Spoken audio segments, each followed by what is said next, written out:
Bismillahirrahmanirrahim. Elhamdülillah ve salatu ve selamu ala Resulillah. Amma ba'd. El-hadithu t-tasi aşar 19. hadis. An Ebi Hureyre radıyallahu anhu ennen Nebiye sallallahu aleyhi ve sellem kal: Men gada ila'l mescidi ve raha a'addallahu lehu fil cenneti nuzulan kullama gada ev raha muttefakun aleyh. Ebu Hureyre radıyallahu anhu'dan rivayet kılınat. Peygamber sallallahu aleyhi ve sellem aytты: Kimde-kim meçitке барса жана кайтса, Аллах Таала ал кишиге мечитке ар бир жолу барып кайткандыгы үчүн бейиште зыяпат даярдап коет. Бухари Муслим. Түшүндүрмө. Мечиттер жер жүзүндөгү эң жакшы жер болуп саналат. Дайыма имандуу пенденин жүрөгү мечитке байланат жана ал жерде руху рахаттанат. Дайыма жамаат намаздарына жана ибадаттарды мечитте кылууга аракеттенет.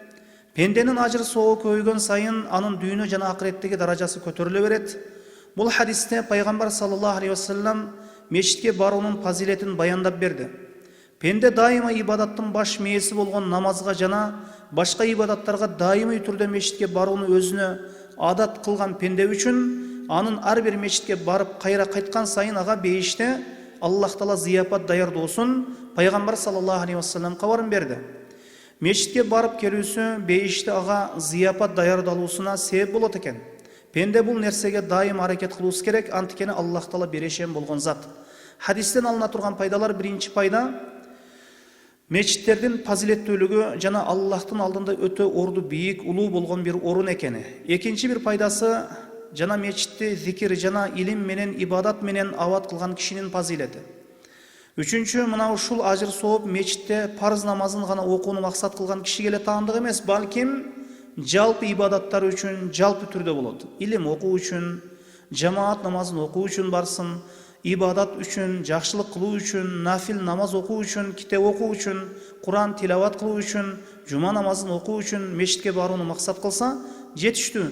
Аллах Таала хадисте айтылган ошол бейиштеги зыяпатты ал кишиге даярдайт. Бирок парыз намазын максат кылып мечитке келүүсү ажыр соогулуу болот. Анткени Аллахка эң сүйүктүү амалдардын эң жакшысы, эң сүйүктүүсү ал пендесине парыз кылган ибадаттар жана андан кийин нафил ибадаттар. Төртүнчү пайдасы, ар бир киши мечитке келип кетүүсү жакшы, барып кайтып келгени жакшы абзел амал болуп саналат. Бирок үзүрү болсо, мисалы буту ооруса же үй алыста болсо, машинада же атта же бир велосипедде келсе боло берет. Бешинчи, мечитке басып келген ар бир кадам үчүн, ар бир кадам таштаган сайын анын күнөөсү кечирилип, ошол сооп жазылат. Алтынчы пайдасы, ар бир жол мечитке келип кеткен сайын ага бейиште зыяпат даярдала берет экен. Ар бир мечитке барып кайтканда Аллах Таала ага бейиште зыяпатты көбөйтө берет.